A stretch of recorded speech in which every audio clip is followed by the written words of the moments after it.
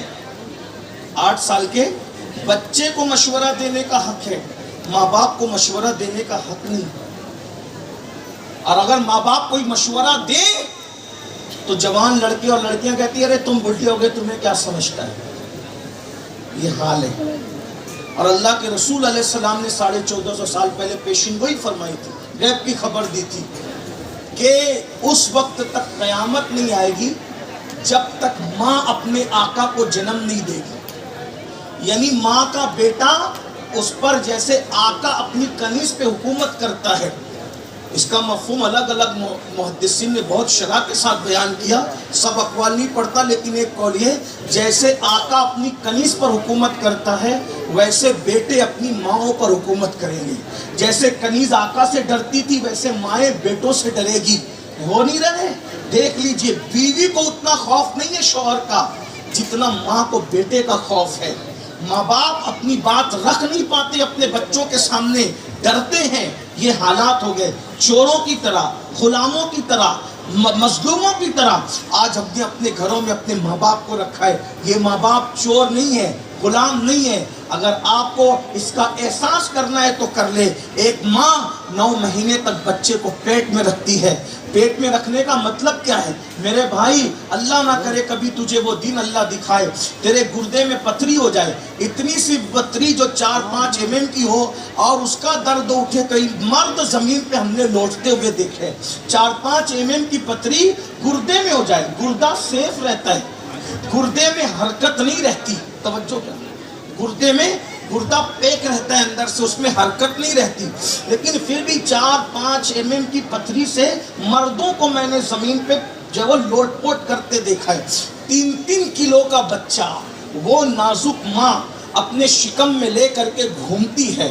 پتھری گردے کے اندر گھوم نہیں سکتی, لیکن ماں اپنے اس گھومنے والے بچے کو 9 مہینے تک اس بوجھ کو اٹھاتی ہے. اور جب اس بوجھ سے وہ سبکدوش ہونا چاہتی ہے تو ہر سیکنڈ کبھی وہ موت کے منہ میں جاتی ہے, کبھی موت کے منہ سے باہر نکلتی ہے.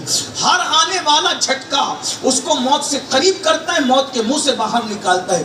یعنی درجنوں مرتبہ وہ موت کے منہ میں جا کر باہر آتی ہے, تب کوئی بچہ دنیا میں مسکراتے ہوئے حاضر ہوتا ہے. ان ماں کو غلاموں اور کنیزوں کی طرح رکھنے والوں, لوگ مشاعرے میں, جلسے میں اور قوالیوں کی محفل میں نعت خوانوں پہ, مقرروں پہ, پیروں پر تو پیسے لٹاتے ہیں.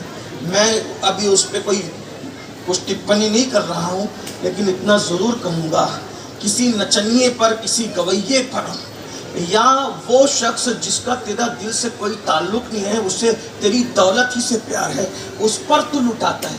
کیا کبھی ایسے ماں پہ بھی لٹایا ہے, ایسے باپ پہ بھی لٹایا ہے؟ مسجد بنانے سے زیادہ ثواب, مدرسہ بنانے سے زیادہ ثواب, حج پہ خرچ کرنے سے زیادہ ثواب, عمرہ پہ خرچ کرنے سے زیادہ ثواب, کسی کو صدقہ دینے سے زیادہ ثواب. اگر سب سے زیادہ ثواب کہیں خرچہ کرنے پہ ملتا ہے, پہلے نمبر پہ تمہارے ماں باپ ہے. ماں باپ پہ خرچ کرنے سے زیادہ کسی میں ثواب نہیں ملتا. اگر تم یہ خواب دیکھ رہے ہو مسجد بنا لوں گا, بنا لو مسجد. اگر ماں باپ ناراض ہے مسجد بنانا تیرے کچھ کام نہیں آئے گا. میرے بھائی, ماں باپ ناراض ہے تو اللہ کے رسول فرماتے ہیں شہید ہونا بھی تیرے کام نہ آئے گا. شہید ہو کر بھی وہ جنت میں نہیں جائے گا جس کے ماں باپ اس سے ناراض ہے, مگر چونکہ ہوا شہید ہے اس لیے جہنم میں بھی نہیں جائے گا. جنت اور جہنم کے درمیان ایک مقام ہے جس کو آراف کہا جاتا ہے, وہاں رکھا جائے گا. یہ حدیث علامہ سید نعیم الدین مراد آبادی نے خزائن العرفان میں لکھی ہے. اور اللہ رب العزت اس کے ماں باپ کو جب تک راضی نہیں کر لے گا شہید کے لیے جنت کے دروازے نہیں کھلے. آپ سے پوچھتا ہوں, جب شہید ہو اللہ کے لیے مر کے بھی جسے جنت نہ ملے, توجہ, اللہ کے لیے مر کے بھی جسے جنت نہ ملے, وہ ماں باپ کا نافرمان بیٹا ہے. اب بتائیں جب اللہ کے لیے مر کے بھی جنت کے دروازے بند رہتے ہیں جس سے ماں باپ ناراض ہیں، تو جو ماں باپ کی خوشی کے بغیر بھاگ بھاگ کے شادیاں کر رہے ہیں، وہ بیٹیاں وہ بیٹے، انہیں خوشیاں کیسے نصیب ہوگی؟ بتائیں اللہ کے لیے مر جاؤ تو خوشی نصیب نہیں ہو رہی ہے صرف ماں باپ کی ناراضگی کی وجہ سے۔ سوچو تو صحیح، جب تک ماں باپ راضی نہیں تب تک مرنے کے بعد بھی اللہ نے جنت میں داخل نہیں فرمایا۔ آج کل تو یہ فیشن بن گیا، ماں باپ کچھ کہے چپ ہو خاموش ہو، تمہیں کیا سمجھتا ہے؟ ماں باپ دوا کے پیسے طلب کریں تو کہتے سب تم پہ ہی لٹا دے، تم پہ ہی خرچ کر دے، ہم اپنے لیے کیا رکھیں؟ میں نے کہا ایک بات بتاؤں، سب سے پوتر پاکیزہ اور چنندہ پیسہ اللہ کے نزدیک وہ جو ہوتا ہے اسی کو اللہ ماں باپ پہ خرچ کرنے کی توفیق عطا کرے۔ باتیں بہت کہنے کی ہے لیکن اینڈ کرتے ہوئے عرض کروں، توجہ کرنا، نمازی، حاجی، زکوٰۃ دینے والا